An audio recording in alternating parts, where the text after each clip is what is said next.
another layover period here, so I'm just kind of downtown St. Louis.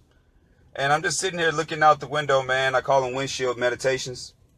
But you just look at all the cars, everybody racing, running lights, all the street lights, stop signs, everything, all the functionality of a system that we participate in willingly. And you can't help but reflect on Revelations when it states that during this end time and these transitional period, that the people will just be marrying and carrying on. And that's just what I kind of want to just talk about a little bit this morning, because I mentioned it before, the transition ahead. And what I really mean by that, just to clarify, this is the awakening period, where you see it with Childish Gambino's album with Stay Woke and all the stuff like that. And that was a cliche pat response for a while. Stay woke, stay woke. Now we got truth, facts, but whatever. But the whole point is that people are waking up. And this is prophesied in your Bible. As it even stated, don't you try to go wake people up. Don't you try to go wake people up. Christ's going to take care of that. All right. But people are waking up. And it's not saying that they've been sleeping in their bed all day, or they have lazy, depressive behaviors and now they want to get up and go to work. No, that's not what it means. It's in the sense that you're coming to a conscious rationale. You're coming to a conscious awareness of self. And you're feeling the empowerment. You're feeling the energy. You're starting to see the worth, the value. That is not a fragment of somebody else's vision and dream. So you want your own peace. So we're waking up and we want our own peace. And we want our own piece of the pie of creation. But there lies the issue. There's been this world imprinted on us that we've been participating with for a while now. Even within our DNA memory. Our moms, dads, and generations before us participating within it. So now we go to natural laws. Two things cannot occupy one space. And now you're saying, I want my space. They're saying, I need you in this space as a fragment of my creation so I can keep living my dream. So I don't agree. And there lies the battle, the war, if you will, for the transition ahead. And I was having this talk with a cook and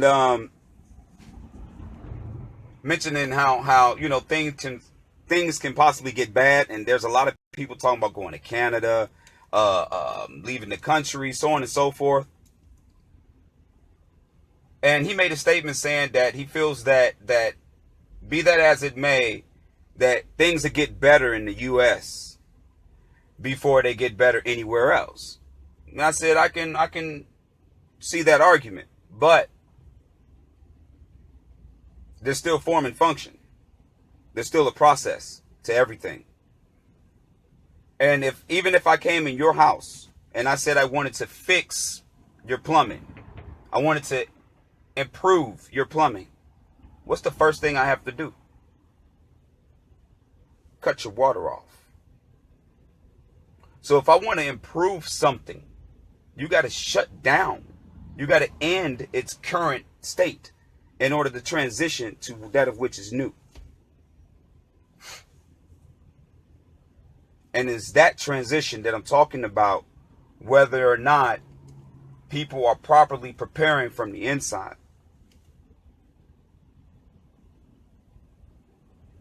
Now, when I start talking stuff like that, I get a lot of criticism that, you're just throwing out doomsday scenarios or you're trying to fearmonger. That's not the case, not whatsoever. I don't believe in ends. Master Teacher Christ told you there is no death. There is no death. So I don't believe in ends. There's only transitions. There's only transitions. And I say that to say and even segue into one indicator that we had out here as far as time, if you will, was the Mayan calendar, and how so many people thought in 21st and 2012 I don't know what the hell they thought the sky was going to turn purple and they was going to disappear or something. I don't know. But they made a bunch of money off of it, though. I believe that. Or know that. But the way the Mayan calendar work, I saw it one time in the documentary and I never saw it again. Where they broke down the Baktuns off that were derived off of the long calendar. Okay? Now, the thing about they call it the final Baktun, the 12th Baktun. A Baktun covers a prophecy over a span of 144,000 days. If you are in the numerology and all of that, you draw the correlation to the 144,000 in the Bible if you want. I ain't got time right now.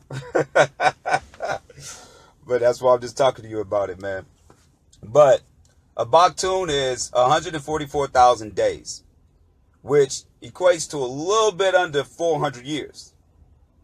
So there lies my point. And in this Baktun, over approximately 400 years, the prophecy that was given is very hard to find out here if you try to Google it. And I told you, I only saw it in the documentary once. And it stated that over this period of time, that things were going to get bad. There were going to be great conflicts, famines, disease. And then there were going to be a great split between the have and the have-nots that was going to usher in a new beginning of community and collectivism consciously.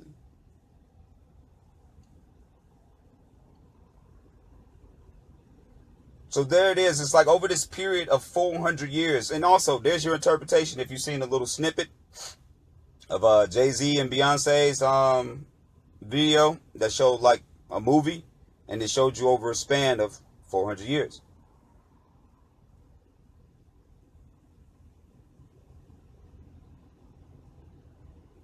But like I said, there's no ends. And over this 400-year period, you can do nothing but expect people to simply be awakening and antagonizing that of which is superimposed on them, wanting their own space, wanting to create. But things may get hairy in between, where you will still have to stay abundant in spirit. And the challenge is going to be with where you choose to identify your sense of self. Your sense of self, your existence. Not just your life, your existence. While you're in this carnal state inside this vessel. So in other words, if you wake and sleep every day as a fragment of somebody else's creation, if you wake and sleep every day that, hey, I'm an electrician, I'm an accounts manager, then, and that's what you are in absolution, then you may have some struggles during this transition.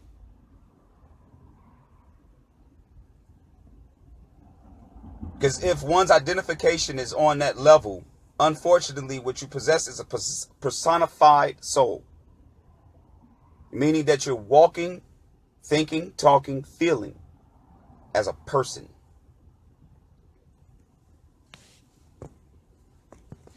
Not a human being. A person is not a human being. It's not. By definition, every law of the land is not written towards man, woman, human being, individual, soul, spirit. Is written towards and for persons. So every day that you wear your mark, wear your character, serve with your right hand to the system, focus all your critical analytical out of your mind towards the system, you're serving as a fragment of it. And to properly transition, we need to start, that's why I stated before, coming into our authenticated selves. Demanding your space. Even if you got to go stay in a hotel. Because there's different ways this is popping up. You're going to see more people throwing videos out. You're going to see relationships ending. You're going to see people leaving jobs just to go do some simple job. People relocating, going places you never thought they would go. People that you thought you knew now talking about stuff you never thought they were going to be talking about. And it's this polarization that we're going to keep on seeing, because that of which is dead is now coming alive. So things may have to get a little bit bad in order to get better. In order for me to build a mansion on this beautiful field, I got to break that ground and tear it up.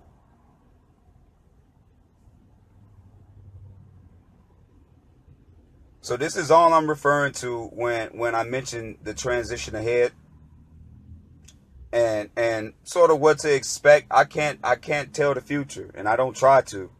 All I'm saying is to prepare your energies, your awareness of your inner working self through gnosis. That's it. That's all I'm saying.